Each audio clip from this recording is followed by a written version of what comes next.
وبرکاتہ. میں یہاں کچھ کہنا نہیں چاہتا، میں اب بھی غصے میں ہوں. جس ملک میں آئین جو ہے اگر کہتا ہے کہ 120 دن میں الیکشن ہونے چاہیے تو نہیں ہوتے، تو وہاں آپ غصے نہیں ہوں گے.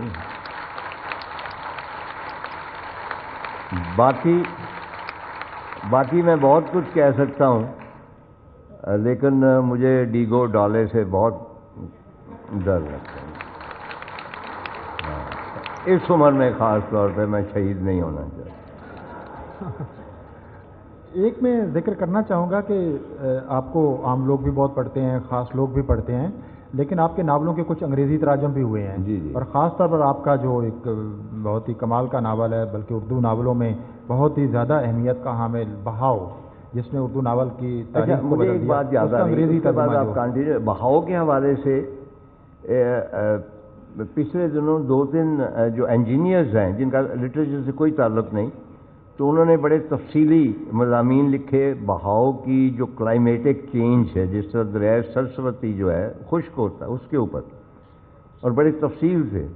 تو انہوں نے ان میں سے ایک نے مجھے ٹیلی فون بھی کیا کہ تب کلائمیٹک چینج کا کوئی کانسیپٹ نہیں تھا، تو آپ نے کیسے محسوس کر لی؟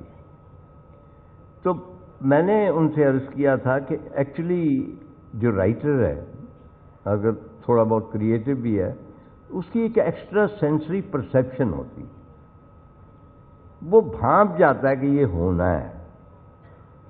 اور اس کے لیے پرابلم یہ ہوتی ہے کہ وہ بھانپ جاتا ہے اور اس کو لوگوں کو بھی خبر کرنی ہے کہ یہ ہونے کو ہے، کہ وہ ڈومس ڈے جو ہے، جس طرح وہ ایک گریک سیئنگ ہے کہ those whom gods wish to destroy make them mad first. جن قوموں کو خدا جو ہیں ان کے اپنے گریک جو ہیں وہ ڈسٹروائے کرنا چاہتے ہیں، پہلے ان کو پاگل کر دیتے.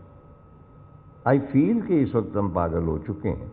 اب دیکھیے نا کہ سیالکوٹ میں جو ہوا تھا کہ 200 لوگ ایک بندے کے پیچھے طیش میں آ کے غضب اس کو لنچ کر رہے ہیں. وہ ایک آدھ آدمی ہو تو آپ کہہ سکتے ہیں کہ جی فنیٹک ہے، لیکن جب 200 آدمی ہوں گے تو دیور میڈ بھی.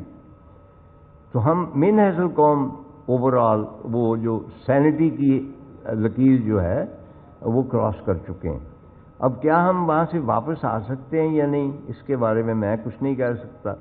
میں ہمیشہ میرا بڑا ایک فیوریٹ شعر تھا، بابا ظہیر کشمیری میرا بڑے فیوریٹ ہے، میں پڑھتا تھا and I believed in that. انہوں نے کہا کہ ہمیں خبر ہے کہ ہم ہیں چراغ آخر شب، ہمیں خبر ہے کہ ہم ہیں چراغ آخر شب، ہمارے بعد اندھیرا نہیں اجالا ہے. لیکن اب میں سوچتا ہوں کہ نہیں، ہمارے بعد بھی اندھیرا ہی ہے. ڈاکٹر صاحب ایک سوال. ہاں وہ آپ کر رہے تھے ٹرانسلیشن. جی ایک تو آپ کے مجھے بہاؤ کا ٹرانسلیشن سفیر اوان صاحب کا، ان کا ذکر کرنا ضروری ہے، جنہوں نے آپ ایک کتاب بھی لکھی ہے تاررز فریجائل ٹائمز، اور آپ کے بارے میں میرا خیال ہے چند اچھی کتابوں میں شامل ہے. جی. اور دوسرا انہوں نے آپ کے اس ناول کا ترجمہ بھی کیا ہے دا ساروز آف سرسوتی. جی. تو اس کی انگریزی ترجمے کی ریسیپشن کیسی رہی؟ ایک تو میں یہ کہوں کہ اس کا کوئی فائدہ نہیں ہوتا جب تک کہ باہر کا پبلشر اسے شائع نہ کرے. ساما کو معلوم ہوگا یہ ساری ٹیکنیکلٹیز ہیں، لیکن بہت سارے لوگ ہوتے ہیں جو اردو نہیں پڑھ سکتے. لیکن یہ ڈاکٹر اسیر اوان کے بارے میں ایک بات عرض کر دوں، یہ کوئی 15 سال پہلے میرے پاس تشریف لائے، ملنا چاہتے ہیں. کہنے کہ جی میں آپ سے ایک معذرت کرنے آیا، اور وہ یہ ہے کہ میں نے پی ایچ ڈی کیا ہوا انگلش لٹریچر میں، اور میں اردو لٹریچر کو درخور اعتراض نہیں سمجھتا.